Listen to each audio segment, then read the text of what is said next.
Magandang araw sa inyo mga kalihim!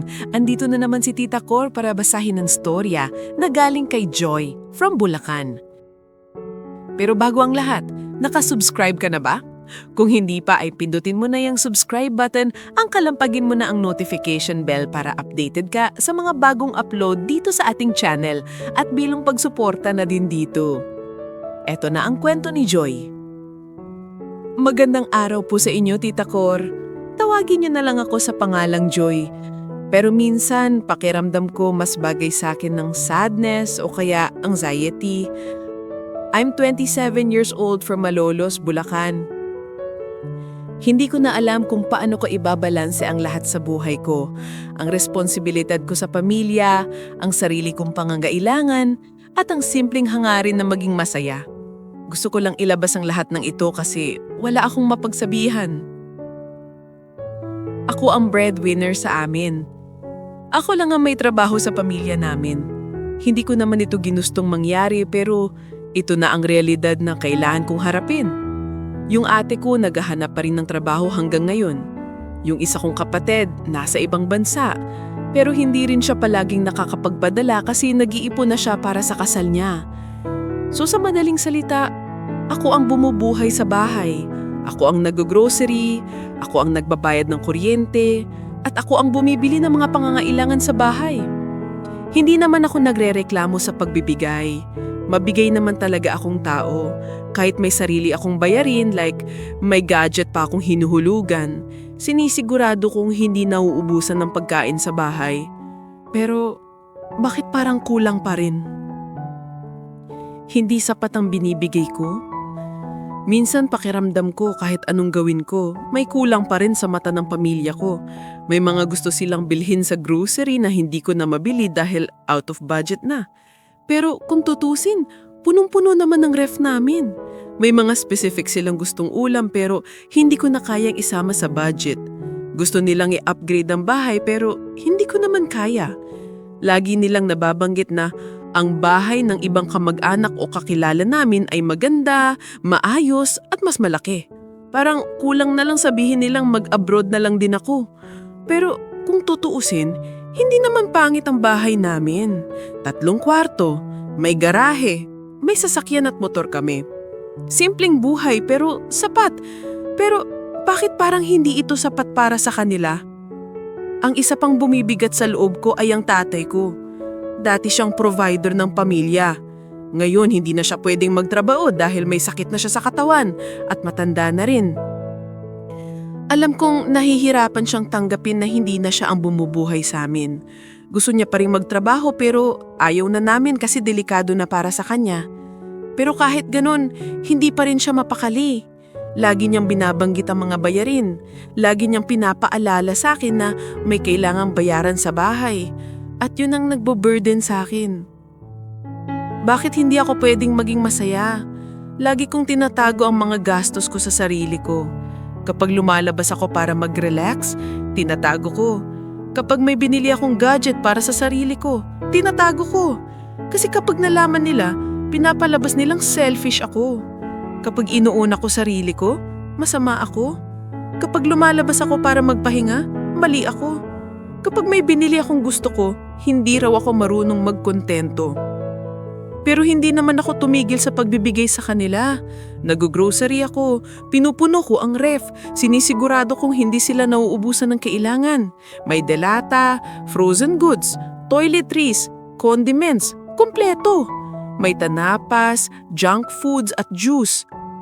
Pero kahit ganun, kulang pa rin.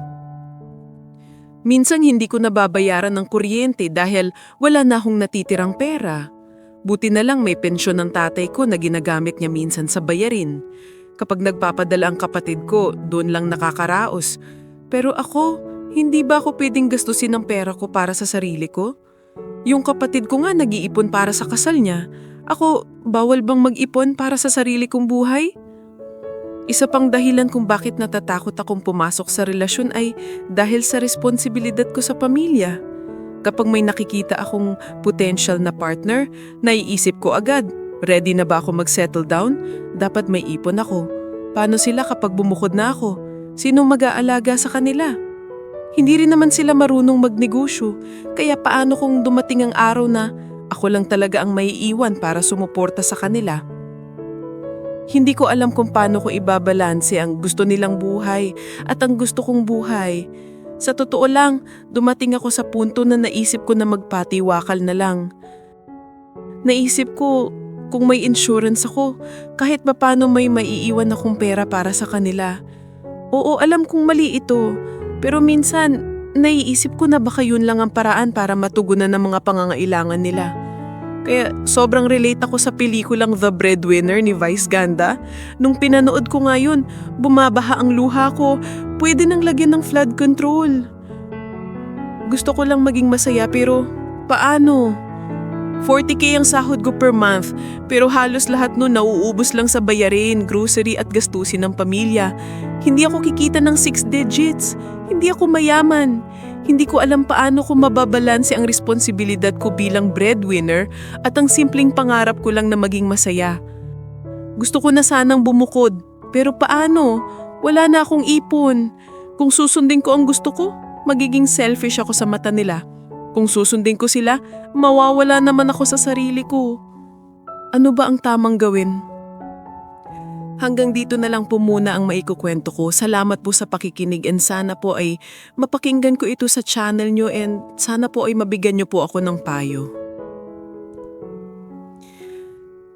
Ay, alam mo Joy, ang hirap ng sitwasyon mo. Hindi lang sa bulsa, pero lalo na sa puso at isipan mo.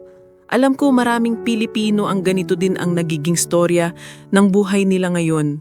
Kaya ito ang payo ko, hindi lang kay Joy pero para na din sa iba pang breadwinner ng nahihirapan na sitwasyon nila ngayon sa buhay. Mahalaga na intindihan mo na being the breadwinner doesn't mean ikaw lang ang may obligasyon to give and never to receive. Oo, may obligasyon ka sa pamilya mo pero may responsibilidad ka rin sa sarili mo, sa mental health mo, sa future mo at sa simpleng kalagayahan mo. Hindi selfish ang maglaan para sa sarili mo. That's self-preservation. Kasi kung mapapagod ka at mauubos kang emotionally at financially, wala ka ring maibibigay sa kanila in the long run. Pwede mong simulan sa maliit, mag-set ng clear boundaries sa budget. Halimbawa, maglaan ka ng fixed amount para sa bahay at fixed amount para sa savings at personal needs mo. Hindi mo kailangang i-explain lahat ng detalye ng gastos mo sa kanila, lalo na kung alam mong magiging source lang yun ng guilt-tripping. And most importantly, tanggapin na hindi mo kayang solusyonan lahat. You are not a one-woman rescue team. Mas okay na matuto nilang mag-adjust kesa mawalan ka ng sarili mong buhay. Joy, loving your family is good, but loving yourself is necessary. Kasi paano matutupad ang pangarap mo na maging masaya kung unti-unti ka nang nawawala sa sarili mo? Huwag kang matakot na unahin minsan ang sarili mo, hindi dahil hindi mo sila mahal, kung hindi dahil ayaw mong dumating sa punto na wala ka nang maibibigay, pati na sa sarili mo. Maraming salamat sa pakikinig ng kwento ngayon.